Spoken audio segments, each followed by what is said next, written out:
नमस्ते बच्चों, कैसे हैं आप? उम्मीद करती हूँ आप स्वस्थ होंगे, सुरक्षित होंगे और कोरोना के खिलाफ ये जो जंग जारी है उसमें ज़रूर शामिल होंगे। तो बच्चों, इस जंग को जारी रखने के लिए हमें हमेशा मास्क लगाए रखना है, साबुन से हाथ धोते रहना है और भीड़ भाड़ वाली जगह पे दूरी बनाकर रखना है।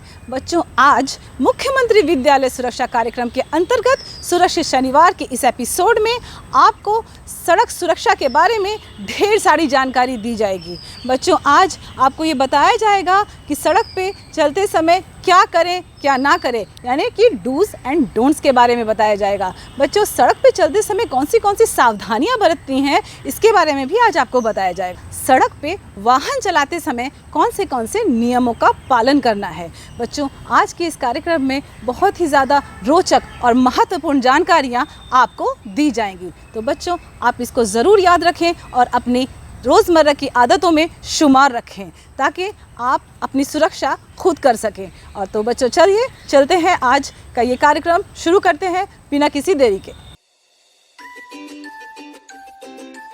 अरे मुनिया, स्कूल में बच्चों को आपस में कोरोना वायरस के संक्रमण को रोकने के लिए जो सावधानियां रखनी है उसके बारे में क्या बताओगी? मैं अपने साथ पढ़ने वाले स्कूल के सभी बच्चों को ये बताऊंगी। हम सबको स्कूल में आते समय अपने मुंह पर मास्क लगा के रखना है या कपड़ा बांध के रखना है। दूसरा ये कि प्रार्थना के समय, क्लासरूम में और मैदान में खेलते समय आपस में कम से कम 1 मीटर की दूरी जरूर बनाकर रखनी है। और क्या? भूल गई, मैं बताता हूँ। लंच ब्रेक के समय, पानी पीते जाते समय और छुट्टी के समय पर भी आपस में कम से कम 1 मीटर की दूरी बनाकर रखनी है। और क्या क्या बताओगी? ये भी बताऊंगी कि हम सबको बार बार अच्छी तरह से साबुन और पानी से 40 सेकंड तक हाथ धोना है। और हाँ, एक बात और बताऊंगी कि खांसते या छींकते समय हमें इस बात का विशेष ध्यान रखना है कि हमारा मास्क चेहरे पर अच्छी तरह से लगा हो। और सभी को ध्यान रखना पड़ेगा कि खांसते और छींकते समय मुंह से जो लार की बूंदें निकलती हैं, वो किसी सतह पर या किसी दूसरे बच्चे के ऊपर ना गिरे। और क्लासरूम में मेज, कुर्सी या कंप्यूटर के कीबोर्ड, दरवाजे की हैंडल जैसी चीजों को बेवजह ना छुएं। और अगर छू लेते हैं तो सबसे पहले हाथों को साबुन और पानी से धो लें। और क्या? बोलो। और देखा, फिर भूल गई ना। मैं बताता हूँ। अरे, किसी भी दोस्त को आपस में हाथ नहीं मिलाना है, गले नहीं मिलना है, दूर से ही बात करनी है। हाँ डुगू, याद आया। अगर किसी को सर्दी, खांसी, जुकाम या बुखार है तो स्कूल नहीं आना है और डॉक्टर से सलाह लेकर ही दवा लेनी है। और इसके अलावा रेडियो और टीवी पर स्कूली बच्चों के लिए मीना की दुनिया, आधा फुल और गली गली सिम सिम जैसे मनोरंजक और शिक्षाप्रद कार्यक्रम भी आते हैं। स्कूल से आकर इन्हें भी तो देखना और सुनना नहीं भूलना है। इन सब बातों का ध्यान रखेंगे और सभी को बताएंगे। मिलजुल कर कोरोना को हराएंगे और बन जाएंगे कोरोना चैंपियन। हाथों को मल के स्वच्छ करेंगे साबुन और साफ जल से। याद रखेंगे सुमन के एस, सीधे हाथ साबुन मल के, यू, उल्टे हाथ रगड़ के।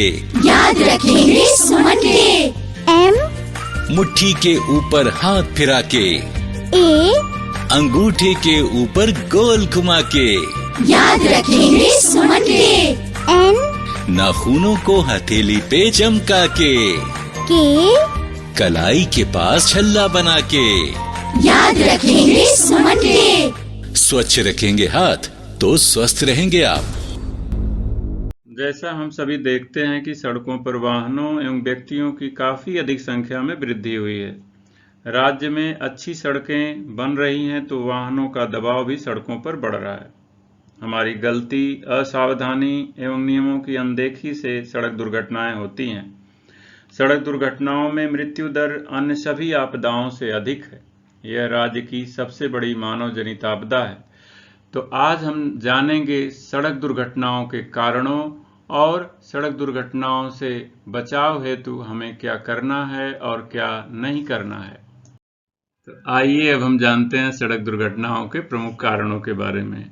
हम सड़क पर यदि 2 पहिया वाहन या 4 पहिया वाहन से यात्रा कर रहे हों और तेज गति से वाहन चलाते हैं तो इन दुर्घटनाओं के होने की संभावना अधिक होती है।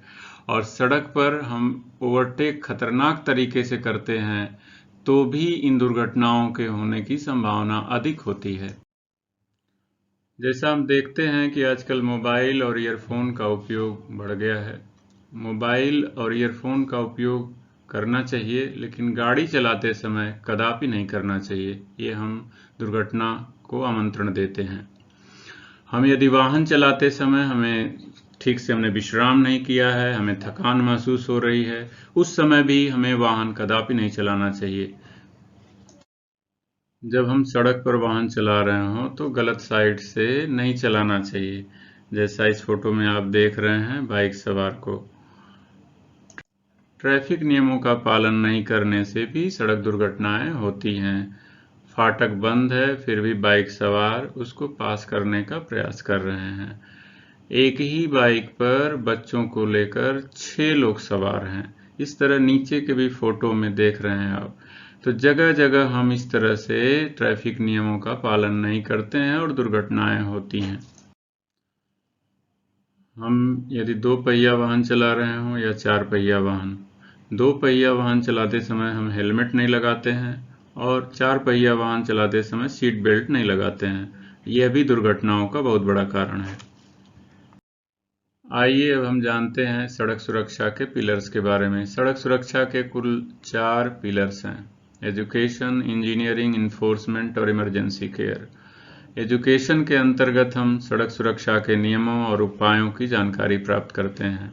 इंजीनियरिंग के अंतर्गत रोड डिजाइन एवं साइनेजेज, जो उस पर चिन्ह लगे होते हैं सड़कों पर, उसके बारे में जानते हैं। इन्फोर्समेंट के अंतर्गत हम सड़क सुरक्षा के नियमों का पालन नहीं करते हैं तो हमें पेनाल्टी देना होता है, इसकी जानकारी प्राप्त करते हैं। इमरजेंसी केयर के अंतर्गत सड़क दुर्घटनाओं में घायल व्यक्तियों को अस्पताल ले जाना, उनका उपचार में मदद करना, इन सब के बारे में जानकारी हम इस इमरजेंसी केयर के अंतर्गत प्राप्त करते हैं। अब हम सड़क दुर्घटनाओं की रोकथाम हेतु उपायों के बारे में जानते हैं। जब हम सड़क पर पैदल चल रहे हैं तो हमें किन किन बातों का ध्यान देना चाहिए, जैसे सड़क पार करते समय पहले दाएं फिर बाएं तथा सामने देखकर ही सड़क को पार करना चाहिए।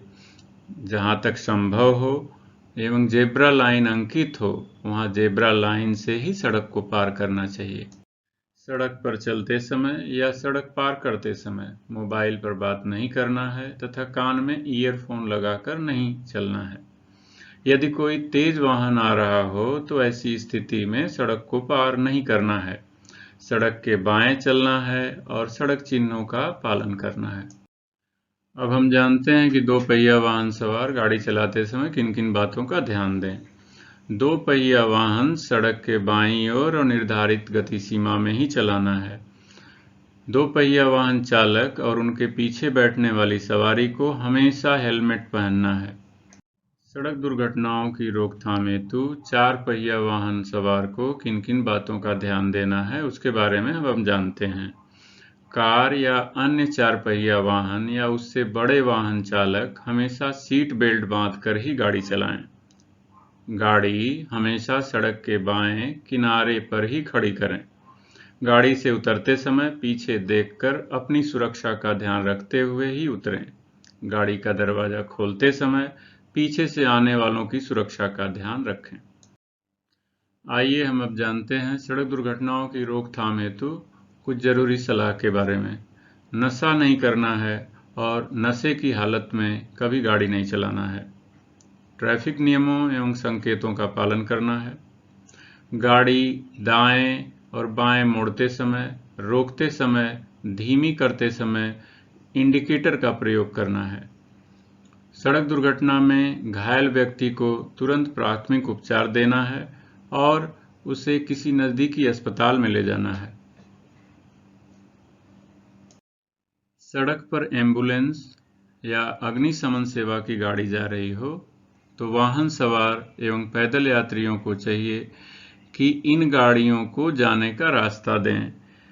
सड़क का चौराहा आने पर, तिराहा आने पर गाड़ी की गति को धीमा कर लेना है और उसे पार करने से पहले दाहिने और बाएं देख लेना है। स्मार्ट मोबाइल फ़ोन के आने से लोगों में सेल्फी लेने का चलन बढ़ा है। सेल्फी लेना कोई बुरी बात नहीं है, लेकिन सड़क पर खड़े होकर गाड़ी चलाते समय या गाड़ी में बैठते समय सेल्फी लेना जानलेवा हो सकता है। तो इस तरह की सेल्फी हमें कदापि नहीं लेना है। Say no to selfie that kills. सड़क पर वाहन चलाते समय हमें जल्दीबाजी में नहीं रहना चाहिए। हमें वाहन को शांत दिमाग से और धैर्यपूर्वक चलाना है। यदि कोई रेल फाटक या रेलवे लाइन आ रही हो, उसे हम पार करते समय हमेशा यह ध्यान रखना है कि दोनों तरफ देख लें और तभी रेलवे क्रॉसिंग को पार करें। घनी आबादी, स्कूल या अस्पताल के आसपास आने पर अपनी गाड़ी को धीमा कर लेना है। यदि घना कोहरा हो रहा हो, वैसी स्थिति में अपनी गाड़ी को धीमे चलाना है और डीपर लाइट का प्रयोग करना है। एक दीवार पर टंगी सड़क सुरक्षा संकेतावली और चिन्ह के साथ बच्चों, ये सारी संकेतक चिन्हें सड़कों पर बनी होती हैं। बच्चों, सड़कें बोलती हैं, आपको निर्देशित करती हैं। अरे आपने क्या कहा? सड़क नहीं बोलती है? बोलती है, निश्चित तौर पर बोलती है। सड़क पर बने कई प्रकार के चिन्ह आपको निर्देशित करती हैं और इशारा करती हैं कि आप सड़क का व्यवहार कैसे करेंगे। 3 प्रकार के संकेतक आपको मिलेंगे। एक, सड़क पर बनी हुई और सड़कों के साथ चलती हैं। दूसरा, बगल में खड़ी उदग्र रोशनी युक्त। तीसरा, बगैर रोशनी के गोलाकार चिन्ह, आदेशात्मक, त्रिकोणात्मक, कॉशनरी यानी सचेतक, वर्गाकार, सूचनादायक। चलिए चलते हैं सड़क पर, इन चिन्हों को देखते हैं, सुनते हैं वो क्या कहती हैं। चलिए चलते हैं सड़क पर। सड़क सुरक्षित, जीवन रक्षित, यह जेब्रा क्रॉसिंग है बच्चों। आप अपने विद्यालय के सामने इसे देखते होंगे। सड़क के समानांतर कई सफेद पट्टियां बनी हुई होती हैं। ये जेब्रा क्रॉसिंग आपसे आग्रह करता है कि इसको छोड़कर अन्यत्र से सड़क पार नहीं करें। यह वाहन चालक को भी कहता है कि आप जहां जेब्रा क्रॉसिंग बना है वहां अपनी गति कम कर दें और देखें, यदि कोई जा रहा हो तो अपनी गाड़ी रोक दें। बच्चों, जेब्रा क्रॉसिंग पार करते समय आप खड़े हो लें, बाएं दाएं देख लें। अगर कोई गाड़ी नहीं आ रही हो तो जेब्रा क्रॉसिंग को पार करें। जीवन सुरक्षित, दुर्घटना से देर भली। बच्चों, आइए फिर एक जेब्रा क्रॉसिंग आप देख रहे हैं, लेकिन यह जेब्रा क्रॉसिंग एक स्टॉप लाइन के साथ बना हुआ है। स्टॉप लाइन प्रायः वैसे जगहों में बनी हुई होती है जहां लाल, पीली और हरी बत्तियां, यानी जहां सड़कें एक दूसरे को काटती हैं, वहां स्टॉप लाइन के साथ जेब्रा क्रॉसिंग बना होता है। बच्चों, गाड़ियां जिधर से जेब्रा क्रॉसिंग की ओर आती हैं उधर ही स्टॉप लाइन बना होता है। अर्थात यह गाड़ी चालक को निर्देश देता है कि इस स्टॉप लाइन के आगे आप नहीं जाएं, अन्यथा आपको दंड देना होगा। ज्यों ही स्टॉप लाइन पे गाड़ियां रुकती हैं, जेब्रा क्रॉसिंग से हम आसानी से सड़क पार करते हैं। अब आप देख रहे हैं 2 पट्टियां जो सड़क के किनारे बनी हुई हैं, उसके अतिरिक्त ठीक बीच में बगैर टूटी हुई पट्टियां एक पट्टी है, यानी 3 लगातार पट्टी। बच्चों, जब टूटी हुई पट्टी ना हो तो यह वाहन चालक को, जो गाड़ी चलाने वाले हैं, उनको यह कहती है कि आप अपने आगे वाली गाड़ी से आगे नहीं निकलें, दूसरे लेन में तो जाए ही नहीं। लेकिन आप किसी भी स्थिति में जब तक आपको टूटी हुई बीच की पट्टियां नहीं मिलती है, आप आगे वाली गाड़ी से आगे नहीं निकलें। बच्चों, अब आप देख रहे हैं कि सड़क के बीच में 2 पट्टियां बनी हुई हैं और ये दोनों पट्टियां कहीं टूटी हुई नहीं है, अर्थात ये बीच वाली जो पट्टी है एक तरह से सड़क के मध्य से डिवाइडर यानी बंटवारे का काम करती है। आपको ध्यान रखना चाहिए कि बाएं ओर वाली सवारी गाड़ी किसी भी परिस्थिति में दाईं ओर के लेन में नहीं जाएंगी, या जो दाएं लेन की गाड़ी आ रही है वो किसी भी स्थिति में इसको क्रॉस करके बाएं लेन वाली सड़क में नहीं जाएंगी। ओवरटेक तो करना ही नहीं है, आगे निकलना ही नहीं है। बच्चों, अभी आप देख रहे हैं, यानी इसके पहले आपने देखा सड़कों पर बनी हुई विभिन्न प्रकार की पट्टियां। अब हम उदग्र यानी खड़े सड़क के किनारे मध्य में खड़े पोल्स पर जो संकेत चिन्ह दिए गए होते हैं, उनमें सबसे पहले रोशनी वाले संकेतक को देखें।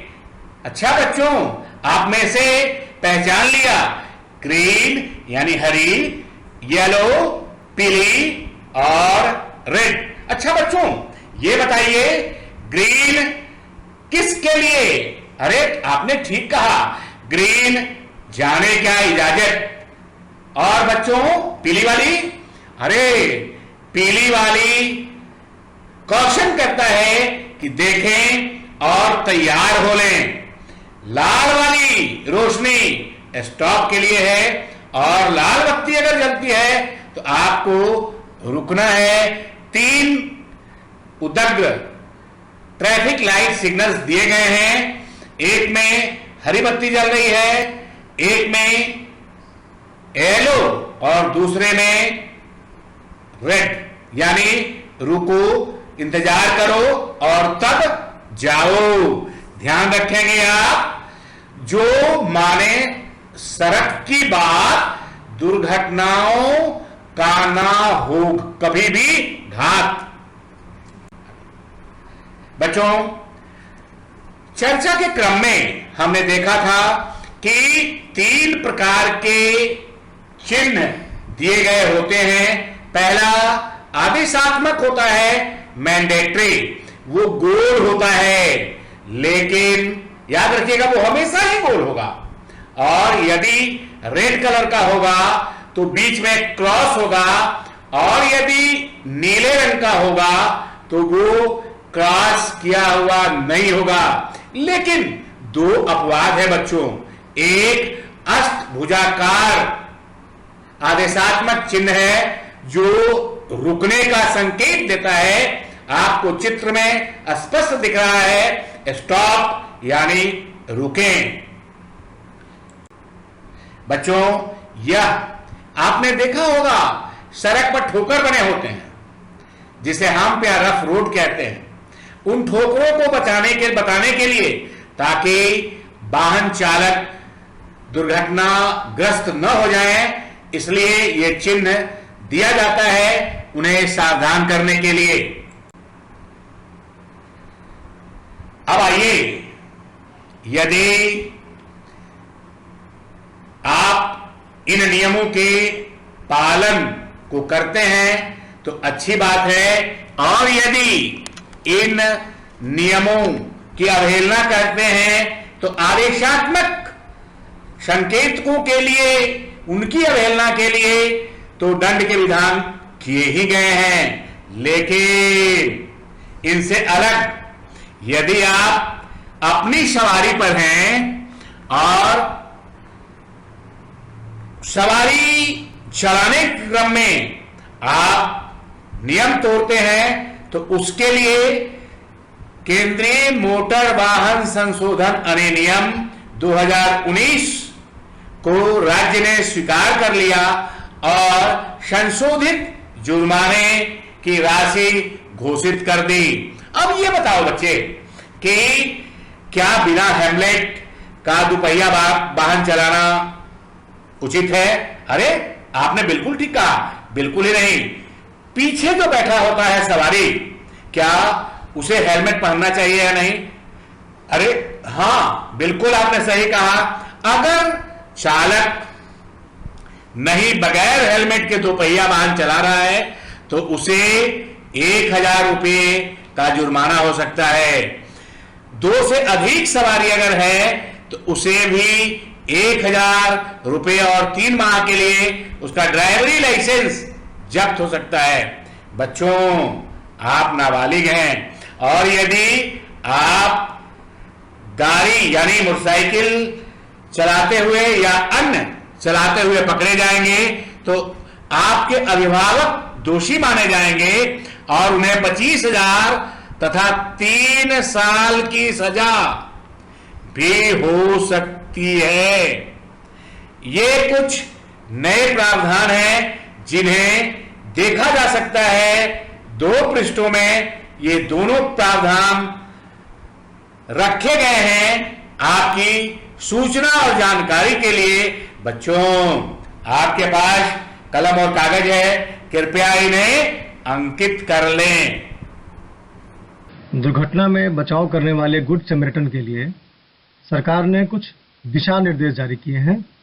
यह दिशा निर्देश इस संदर्भ में है कि दुर्घटना के बाद जो बचाव करने वाले अनजान व्यक्ति, जिसे गुड समैरिटन कहा जाता है, इनके मन में कानून के द्वारा गवाही देने की बाध्यता और पुलिस के जांच से परेशान होने का डर निकल जाए, इसलिए कुछ आवश्यक दिशा निर्देश राज्य सरकार और केंद्र सरकार ने यानी भारत सरकार ने जारी किए हैं। इस संदर्भ में आप छोटी सी जानकारी देखिए। सड़क दुर्घटना का ये आंकड़ा है। बिहार में 2019 में 10,000 से अधिक सड़क दुर्घटनाएं हुई थी। इस सड़क दुर्घटना में 7,200 व्यक्ति लगभग मारे गए थे, जबकि इसी वर्ष 2019 में अगर भारत में हुई सड़क दुर्घटनाओं पर नजर डालें तो यह 1,39,000 व्यक्ति की मृत्यु सड़क दुर्घटनाएं में हुई थी। सड़क पर हुई मौत में से आधे लोग यानी जिनकी मृत्यु हो चुकी है, उस तरह के आधे लोग आज जिंदा होते अगर दुर्घटना के उपरांत अगल बगल से गुजरने वाले राहगीर उनकी मदद करते, उन्हें प्राथमिक चिकित्सा देते और उन्हें गोल्डन आवर में यानी 1 घंटे के भीतर नजदीकी अस्पताल में पहुंचा देते। ऐसा माना जाता है कि इन कमियों के कारण, अस्पताल 1 घंटे के अंदर नहीं पहुंचने के कारण व्यक्ति की मौत का आंकड़ा भारत में बढ़ते जा रहा है। हम यह जानते हैं कि दुर्घटना के बाद सड़क पर गुजरने वाले व्यक्ति जो राहगीर हैं, वह उन्हें नजदीकी अस्पताल तक नहीं ले जाते हैं। क्यों नहीं ले जाते हैं? क्योंकि उन्हें यह ऐसा लगता है कि दुर्घटना से ग्रसित व्यक्ति को अस्पताल ले जाने के बाद हमें कोर्ट में गवाही देने के लिए जाना होगा और पुलिस के जांच के लिए बार बार थाने आना होगा। साथ ही साथ अगर हम प्राइवेट अस्पताल में ले जाते हैं तो अपरिचित व्यक्ति के इलाज के लिए पैसे जो अस्पताल मांग करेंगे वो हम नहीं दे पाएंगे। इन सब कारणों से घायल व्यक्ति को अपरिचित व्यक्ति द्वारा, राहगीर द्वारा मदद करने से लोग मना कर देते हैं, राहगीर मना कर देते हैं। इसके निदान के लिए इस गाइडलाइन में क्या क्या बातें हैं, मुख्य बातें क्या क्या हैं, इसके बारे में जानकारी देखिए। यहाँ कहा गया है कि गुड समैरिटन यानी दुर्घटना में मदद करने वाले अजनबी व्यक्ति को जब किसी घायल व्यक्ति को निकटतम अस्पताल में ले जा रहे हैं तो गुड समरिटन को भर्ती कराने के उपरांत तुरंत जाने की अनुमति दे दी जाएगी और उससे कोई प्रश्न नहीं पूछा जाएगा। साथ ही साथ यह भी जानकारी है कि दुर्घटना के प्रत्यक्षदर्शी अगर गुड समरिटन है, यानी जो व्यक्ति उसे अस्पताल लेकर जा रहे हैं वह अजनबी व्यक्ति, मदद करने वाला व्यक्ति, अगर दुर्घटना उसके सामने हुई है, प्रत्यक्षदर्शी है, तो उसे अपना नाम पता लिखवाना होगा ताकि पुलिस को जांच के दौरान घटना के बारे में विवरण दे सके। यह बात यह सबसे उनको एम्पावर्ड किया गया, अधिकार दिया गया है ताकि गुड समरिटन व्यक्ति के मन में इस तरह की आशंकाएं ना हो। यह भी देखा गया है कि प्राइवेट अस्पताल अनजान व्यक्ति के द्वारा लाए हुए दुर्घटनाग्रस्त व्यक्ति को इलाज करने से मना कर देते हैं, क्योंकि प्राइवेट अस्पताल को यह आशंका होती है कि इनका इलाज का पैसा हमें बाद में नहीं मिलेगा। इसलिए स्वास्थ्य विभाग द्वारा उसके ऊपर कानूनी कार्रवाई करने का प्रावधान इस गुड समरिटन गाइडलाइन में किया गया है। मतलब प्राइवेट अस्पताल गुड समरिटन के द्वारा लाए गए दुर्घटनाग्रस्त व्यक्ति को इलाज से मना नहीं कर सकते हैं। साथ ही जो व्यक्ति, अनजान व्यक्ति यानी गुड समरिटन घायल व्यक्ति को इलाज के लिए प्राइवेट अस्पताल में ले जा रहे हैं, उससे पैसे की भुगतान की मांग नहीं करेंगे। ये सब एम्पावर्ड किया गया, ये सब अधिकार दिए गए हैं ताकि दुर्घटनाग्रस्त होने के बाद उस दुर्घटना स्थल पर जो व्यक्ति गुजर रहा है वह अच्छे नागरिक की तरह, गुड समरिटन की तरह दुर्घटनाग्रस्त व्यक्ति की मदद कर सके। इस संदर्भ में इस पंपलेट को देखिए, ये बिहार सरकार ने हर एक जिलाधिकारी को 26 अगस्त को अपने अपने जिला में गुड समरिटन यानी दुर्घटनाग्रस्त व्यक्ति की मदद करने वाले व्यक्तियों को सम्मानित करने का निर्णय लिया है। प्रत्येक वर्ष 26 अगस्त को बिहार सरकार सम्मानित कर रही है। साथ ही साथ कई राज्यों में गुड समरिटन को 5-5 हजार रुपए नगद पुरस्कार देकर के सम्मानित किया जाता है। तो इस छोटे से प्रेजेंटेशन से अब आपको यह समझ आ गई होगी कि दुर्घटना के उपरांत अगर आप वहां से गुजर रहे हैं तो आप घायलों की मदद अवश्य करें। आपको किसी भी तरह का किसी कानूनी गवाही देने में या जांच के दौरान बार बार परेशान होने की आवश्यकता नहीं होगी। रेल दुर्घटना। भारतीय रेलवे देश में परिवहन का सबसे बड़ा माध्यम है। दुनिया के सबसे बड़े परिवहन नेटवर्क से भारत में हर रोज 2.25 करोड़ से भी ज़्यादा लोग रेल की सवारी करते हैं।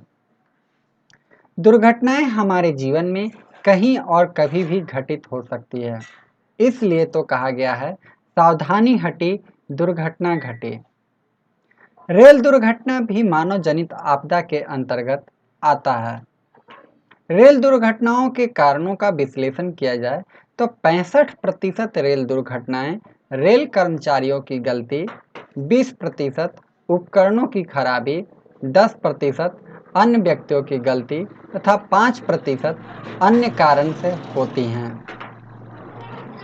रेल दुर्घटनाओं के प्रमुख कारणों के बारे में अब हम जानते हैं। रेल दुर्घटनाओं के कई कारण हो सकते हैं, जैसे ड्राइवर की लापरवाही, परिचालनिक कर्मचारियों की लापरवाही, सिग्नल की खराबी, रेल पथ की खराबी, समपार फाटक पर असावधानी, असामाजिक गतिविधियां और प्राकृतिक कारण। कई रेल दुर्घटनाएं ड्राइवर की लापरवाही के कारण भी होती है, जैसे सुरक्षा नियमों का उल्लंघन करना, खतरे की स्थिति में सिग्नल को पार करना, निर्धारित गति सीमा का उल्लंघन करना, ड्यूटी पर नशे में होना, गाड़ी की ब्रेक शक्ति की जांच व निरीक्षण न करना अथवा गाड़ी को झटके के साथ रोकना, ऑल राइट सिग्नल का आदान प्रदान न करना इत्यादि के कारण भी रेल दुर्घटनाएं घटित होती हैं। दूसरा प्रमुख कारण है परिचालनिक कर्मचारियों की लापरवाही। कभी कभी परिचालनिक कर्मचारी सिग्नलों की अनदेखी कर देना, ब्लॉक सेक्शनों पर ध्यान न देना, लीवर या स्विच का परिचालन ठीक से न होना, शंटिंग की सावधानियों का पालन न करना, गलत लाइन क्लियर देना आगमन और प्रस्थान सिग्नलों का सही समय पर ऑफ न किया जाना प्रमुख कारण होता है। सिग्नल की खराबी के कारण भी कई दुर्घटनाएं घटित होती है। ड्राइवर को सिग्नल ठीक से दिखाई न देने के कारण या मोड़ अधिक होने पर सिग्नल का दिखाई न देना, आसपास घने जंगल व पेड़ पौधों के कारण सिग्नल का न दिखाई देना, जाड़े के मौसम में घने कोहरे के कारण सिग्नल का न दिखाई देना, ये सब ड्राइवर को भ्रम की स्थिति उत्पन्न करने के कारण भी रेल दुर्घटनाएं घटित होती हैं। कभी कभी रेल पथ की खराबी के कारण भी रेल दुर्घटनाएं होती हैं। वर्षा के दिनों में मिट्टी के कटाव के कारण या मिट्टी के गीला हो जाने से पुलों तथा रेल के पटरियों का जमीन धंस जाया करती है।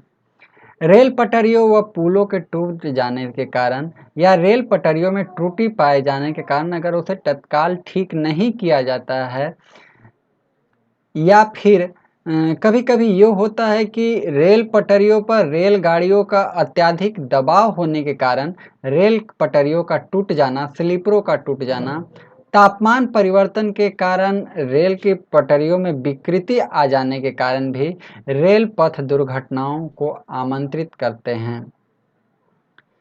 समपार फाटक पर असावधानी के कारण भी प्रतिवर्ष काफी दुर्घटनाएं घटित होती हैं। कुछ समपार फाटक मानव रहित होते हैं और कुछ मानव सहित। कहीं कहीं घुमावदार रेल मार्गों पर समपार फाटकों से रेलगाड़ी का आना जाना आवागमन दिखाई नहीं देता है। ऐसी स्थिति में समपार फाटकों पर दुर्घटनाएं होने की संभावना बनी रहती है। अतः रेल ड्राइवरों को यह निर्देश दिया जाता है कि समपार फाटकों के पास वे सीटी या हॉर्न जरूर बजाएं। कभी कभी कुछ लोग बंद समपार फाटकों को भी जबरदस्ती पार करने का प्रयास करते हैं और इस दौरान वे रेलगाड़ी के चपेट में आ जाते हैं। बहुत से दुर्घटनाओं के कारण निर्धारित नियमों तथा कानून व्यवस्था का ठीक से पालन न होना भी होता है। इनमें असामाजिक तत्वों के द्वारा गाड़ियों में बम विस्फोट, रेल पटरियों की तोड़फोड़, नदियों पर स्थित पुलों की तोड़फोड़, जनता व सड़क वाहनों द्वारा समपार फाटकों पर लापरवाही, यात्रियों द्वारा ज्वलनशील पदार्थों को लाने ले जाने से अग्निकांड, जनता द्वारा अपने पशुओं को रेल मार्गों पर चरने के लिए छोड़ देना या लोगों द्वारा रेल पथ पर की जाने वाली आत्महत्याएं इत्यादि प्रमुख कारण हैं। दुर्घटनाओं के प्राकृतिक कारणों में पहाड़ी क्षेत्रों में चट्टानों के खिसकने, नदियों के बहाव के कारण रेल पथ की मिट्टी का कटाव, रेल पटरियों का उखड़ना, घने कोहरे के कारण सिग्नल को न देख पाना, रेल पटरियों पर पेड़ों का टूटकर गिरना, भूकंप के कारण रेल पटरियों की क्षति, रेल पटरियों पर चट्टानों का गिर जाना इत्यादि प्रमुख घटनाएं हैं। भारत की सबसे बड़ी रेल दुर्घटना। भारत की सबसे बड़ी रेल दुर्घटना 6 जून 1981 को बिहार के खगड़िया जिले के धमारा घाट पुल के पास हुई थी, जिसमें 416 डाउन समस्तीपुर बनमखी ट्रेन अचानक से पुल से नीचे उतरकर नदी में समा गई। इस ट्रेन के 9 डिब्बे में से 7 डिब्बे पूरी तरह पानी में जल प्लावित हो गए। इस घटना में लगभग 600 से अधिक लोगों की मौत होने का अंदेशा जताया जाता है, जबकि 5 दिनों तक लगातार खोज एवं बचाव अभियान के बावजूद 235 लाशें ही बरामद की गई थी। ऐसी ही एक दूसरी बिहार की बड़ी रेल दुर्घटना 9 सितंबर 2002 को बिहार के औरंगाबाद जिले के रफीगंज स्टेशन के समीप धावा नदी पुल पर घटित हुआ था। कोलकाता से नई दिल्ली की ओर जाने वाली राजधानी एक्सप्रेस रात्रि के लगभग 11:40 पर धावा नदी पुल से नीचे उतरकर नदी में चली गई, जिसमें 2 डिब्बे पूरी तरह से जल प्लावित हो गए और बाकी के डिब्बे एक पर एक इस तरह से चढ़ गए कि लगभग 130 से ज़्यादा यात्रियों की मौत हो गई और 400 से अधिक यात्री घायल हो गए। ट्रेन दुर्घटना या आग लगने अथवा किसी आपदा होने पर हमें निम्नलिखित बातों का ध्यान रखना चाहिए। यात्रियों को किसी प्रकार की ट्रेन दुर्घटना, पटरी से उतरना, आग लगने आदि की स्थिति में घबराना नहीं चाहिए और कोशिश करनी चाहिए कि गाड़ी के डिब्बों के दरवाजे या आकस्मिक खिड़की जो प्रत्येक डिब्बों में होती है से बाहर निकले। इसके लिए ज़रूरी है कि आप जब भी रेलगाड़ी में सफ़र करें तो आप इस बात का ध्यान रखें कि आपके नज़दीक का आपातकालीन खिड़की कहाँ है या आपातकाल में आप किस दरवाजे से शीघ्रता से बाहर निकल सकते हैं। आग लगने पर गाड़ी को रोकने के लिए प्रभावित कोच या समीपवर्ती कोच के खतरे की जंजीर को खींचना चाहिए और गाड़ी रुकने तक यदि वेस्टिब्यूल हो तो उससे प्रभावित कोच से निकल जाना चाहिए। यात्री को चाहिए कि वह अपने सह यात्रियों को भी सचेत करे और उसे निकलने में मदद करे। शॉर्ट सर्किट की संभावना को देखते हुए बिजली के सभी उपकरणों को तत्काल बंद कर देना चाहिए। रेलगाड़ी के इंजनों, गाड़ी के गार्ड के केबिन में अग्निशामक यंत्रों की व्यवस्था उपलब्ध रहती है, अतः आपात स्थिति में आप इन उपकरणों की सहायता ले सकते हैं। यदि कोई चिकित्सक उस ट्रेन में यात्रा कर रहा हो जो कि दुर्घटनाग्रस्त हो गई हो, तो उसे घायल लोगों की सहायता के लिए आगे आना चाहिए। एक नागरिक होने के नाते हमारा यह एक दायित्व है कि हम घायल लोगों की सहायता करें।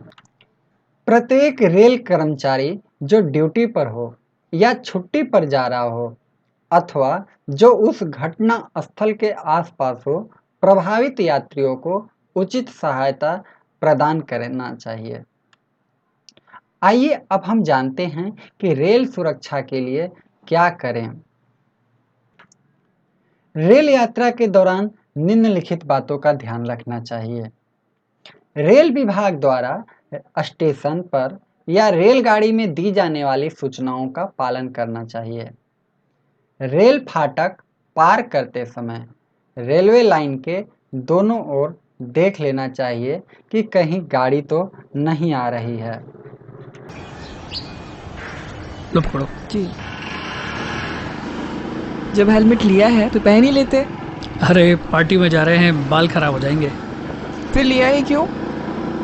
आगे पेट्रोल डलाना है इसलिए। हेलमेट देना। ये लीजिए भाई, 200 का डाल दे। लो पकड़ो। लेकिन हेलमेट तो सेफ्टी के लिए होता है। सेफ्टी का इतना ख्याल है तो तुम ही पहन लो ना। ठीक है, मैं ही पहन लेती हूँ।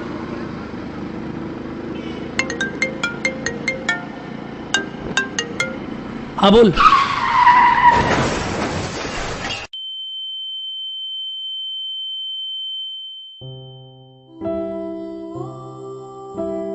दिखावे से पेट्रोल तो मिल सकता है, जिंदगी नहीं। अपनी सेफ्टी के लिए यूज हेलमेट। सड़क सुरक्षा और बच्चे। उद्देश्य। इस मॉड्यूल का उद्देश्य बच्चों को अपने घर से विद्यालय एवं विद्यालय से अपने घर लौटने के क्रम में सड़क सुरक्षा नियमों की जानकारी प्रदान करना है। बच्चों को यह जानकारी प्रदान करना है कि सड़क पर चलते समय अथवा गाड़ी से सफ़र करते समय अथवा बसों में चढ़ते या उतरते समय किन नियमों का पालन करना जरूरी है।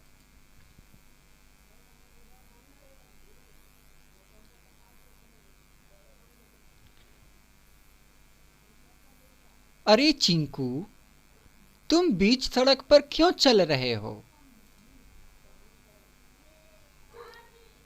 ओह सॉरी दीदी, मुझे ध्यान ही नहीं रहा।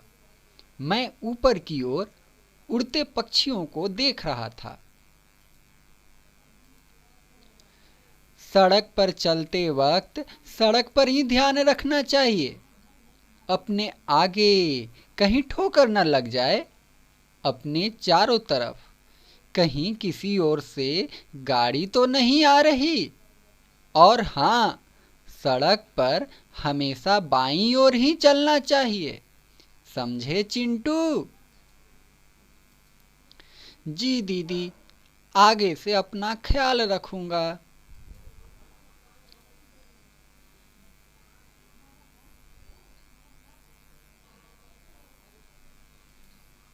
ये लो, हमारी स्कूल बस भी आ गई। अच्छा, मैं चलती हूँ।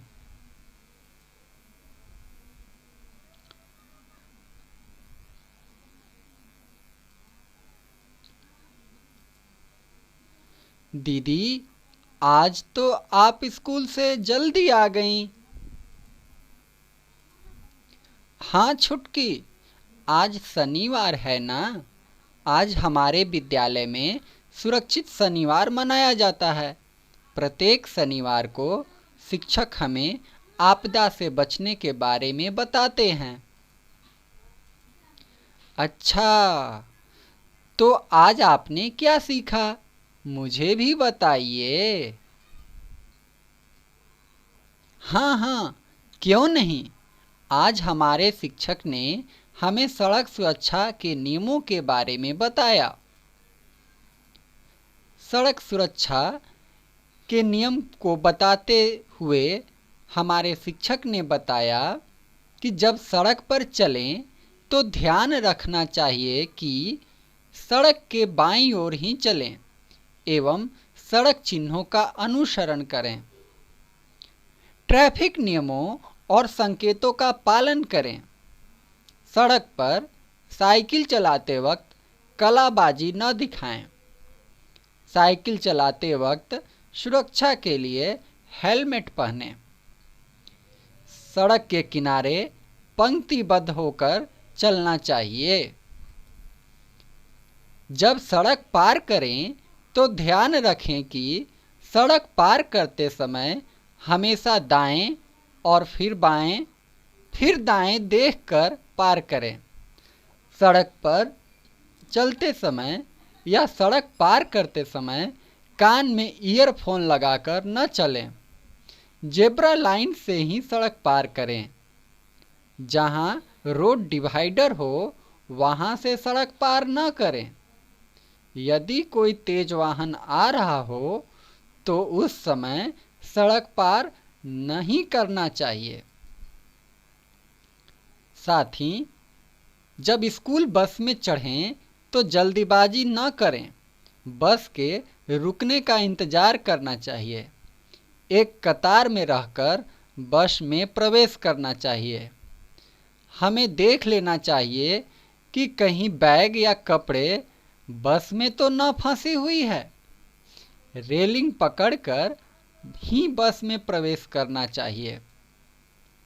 जब हम स्कूल बस में बैठे हुए हों तो सीट पर सुरक्षित ढंग से बैठना चाहिए और चेहरा सामने रखना चाहिए। अपने शरीर का कोई भी अंग बस से बाहर न निकालें। पायदान पर यात्रा नहीं करना चाहिए। बस का गलियारा खाली रखें। शोरगुल न करें और ड्राइवर का ध्यान न बटाएं। ड्राइवर और कंडक्टर के निर्देशों का पालन करना चाहिए। बच्चों को सिखाना चाहिए कि जब वे स्कूल बस से उतरें तो जल्दीबाजी न करें। बस के रुकने का इंतजार करें। रेलिंग का उपयोग करते हुए ही बस से उतरना चाहिए और बस के अगले दरवाजे से बाहर निकलना चाहिए। हमें दुर्घटनाग्रस्त व्यक्ति की मदद भी करनी चाहिए। सड़क दुर्घटना में घायल व्यक्ति का पहले 1 घंटे में किया गया उपचार जिंदगी बचाने के लिए अत्यंत महत्वपूर्ण है। उसे तुरंत निकटवर्ती अस्पताल में ले जाना चाहिए। सड़क सुरक्षा के संबंध में माननीय सर्वोच्च न्यायालय के नए कानून के अनुसार पीड़ित व्यक्ति को सर्वप्रथम चिकित्सीय सहायता प्राप्त करने का अधिकार है। इसलिए उसकी सहायता करना अथवा अविलंब उपचार में भारतीय दंड संहिता, दंड प्रक्रिया संहिता या मोटर वाहन अधिनियम का कोई प्रावधान बाधक नहीं है। इसमें पुलिस की प्रतीक्षा करने की कोई कानूनी बाध्यता नहीं है। घायल या दुर्घटनाग्रस्त व्यक्तियों को अति शीघ्र उपचार मिले, इसके लिए हमें एम्बुलेंस का सहारा लेना चाहिए। एम्बुलेंस सेवा के लिए 108 या 102 पर संपर्क करना चाहिए। सड़क सुरक्षा नियमों को अपनाएं, अनमोल जीवन को सुरक्षित बनाएं। बच्चों नमस्ते। आज आपने सड़क दुर्घटना से बचने के लिए क्या करना चाहिए और क्या नहीं करना चाहिए इसके बारे में जाना, समझा और सीखा। अगर आपको याद होगा तो हम पिछले माह भी आपको सड़क दुर्घटना से बचाव के बारे में हमने एक एपिसोड चलाया था। आपको एक चीज़ ज़रूर जानना चाहिए कि पूरे देश में सबसे ज़्यादा मृत्यु अगर किसी आपदा से होती है तो वह सड़क दुर्घटना है। अकेले बिहार में लगभग 7,000 मौत प्रति वर्ष सड़क दुर्घटना के कारण होती है। अब आपको समझ में आया होगा कि इससे बचने के उपाय को जानना कितना आवश्यक है। तो बच्चों अब वक्त है, आज जो आपने सीखा उसके आधार पर हम आपसे कुछ सवाल पूछें। परंतु आपको करना क्या होता है?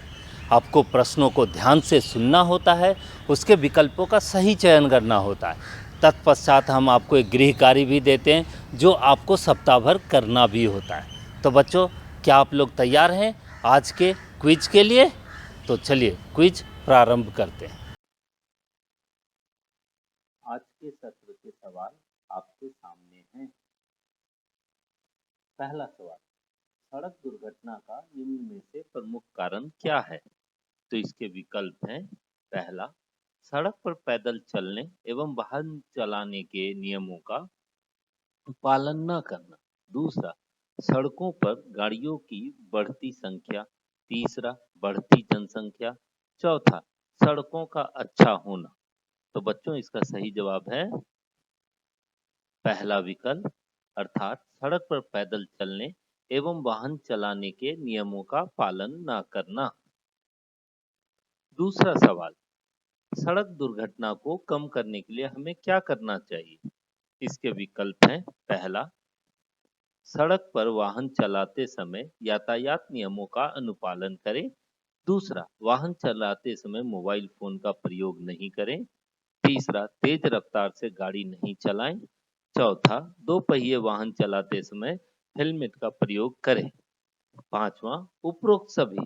तो बच्चों इसका सही जवाब है पांचवा विकल्प, अर्थात उपरोक्त सभी। तीसरा सवाल, रेल दुर्घटना को कम करने के लिए हमें क्या करना चाहिए?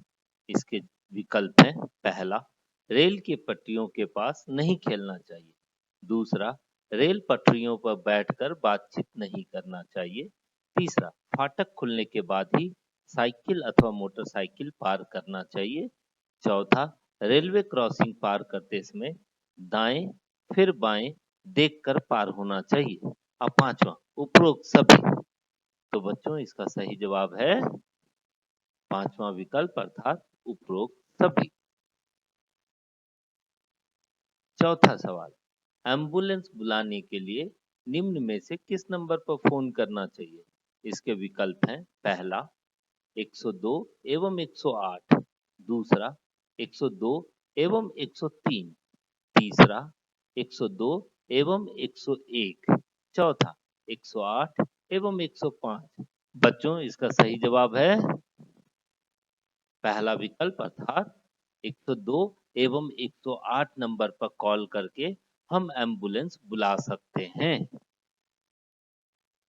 5वां सवाल, 2 पहिया एवं 4 पहिया वाहन चलाने के लिए ड्राइविंग लाइसेंस बनाने की उम्र सीमा क्या है? इसके विकल्प हैं, पहला 17 वर्ष, दूसरा 18 वर्ष, तीसरा 19 वर्ष, चौथा 20 वर्ष। तो बच्चों इसका सही जवाब है दूसरा विकल्प अर्थात 18 वर्ष। 18 वर्ष से कम उम्र के बच्चों का कभी भी ड्राइविंग लाइसेंस नहीं बन सकता है। 6ठा सवाल, 4 पहिया वाहन में सफर करने के दौरान किस प्रकार की सावधानियां बरतनी चाहिए? तो इसके विकल्प हैं, पहला गाड़ी से उतरने से पहले उसके रुकने का इंतजार करें, दूसरा गाड़ी से हमेशा बाईं तरफ से उतरें, तीसरा गाड़ी का दरवाजा खोलते समय पीछे की तरफ अवश्य देखें, चौथा जीप या कार में हमेशा सीट बेल्ट लगाकर ही बैठें, और 5वां उपरोक्त सभी। तो बच्चों इसका सही जवाब है 5वां विकल्प अर्थात उपरोक्त सभी। बच्चों अभी तक हमने आपसे 6 सवाल पूछे, अब वक्त है गृह कार्य का। आज आपने सड़क दुर्घटना से बचाव के बारे में जाना और सीखा। अब आपको करना क्या है? तो सड़क दुर्घटना से बचाव की जानकारी अपने माँ पिताजी, भाई बहन एवं अपने मित्रों तथा सहपाठियों को दें। साथ ही आज जो आपको सड़क के सिग्नल्स के बारे में बताया गया है उसे याद करें और उसका पालन करने का प्रयास करें। नमस्कार बच्चों, आप सभी को मेरा बहुत बहुत प्यार। बच्चों आज के इस कार्यक्रम में आपने सड़क दुर्घटना से बचाव के बारे में जाना और सीखा। साथ ही आपने सड़क दुर्घटना से बचाव के लिए हमें क्या करना चाहिए और क्या नहीं करना चाहिए इसकी भी महत्वपूर्ण जानकारी आपने प्राप्त की। इसके अलावा सड़क दुर्घटना से हमें किस प्रकार से और कौन कौन सी सावधानियां बरतनी चाहिए उसके बचाव के लिए, इसके बारे में भी आपने नया कुछ बात सीखा। बच्चों सड़क पर वाहन चलाते समय यातायात के कौन कौन से नियमों का हमें पालन करना चाहिए इसके बारे में भी आज आपने इस कार्यक्रम में जाना। मुझे उम्मीद है जो आपसे क्विज़ पूछा गया होगा और जो होमवर्क दिया गया होगा हर बार की तरह वो आप ज़रूर करेंगे। आज का कार्यक्रम आप लोग के लिए बहुत रोचक रहा होगा और आज आपने जो भी सीखा और देखा वो आप अपने तक सीमित ना रखें, बल्कि इसे अपने दोस्तों, मित्रों, परिजनों, माता पिता, आस पड़ोस में ज़रूर बताएं। तो बच्चों अगले शनिवार को मैं एक नए विषय पर बहुत सारी जानकारी लेकर आपसे फिर मिलूंगी। अगले शनिवार को सुबह 9 बजे और शाम को 4 बजे इस कार्यक्रम को आप अवश्य देखें। तो तब तक के लिए अगले शनिवार तक का मैं आपका इंतज़ार करूंगी। घर पर रहें, सुरक्षित रहें। नमस्कार, धन्यवाद।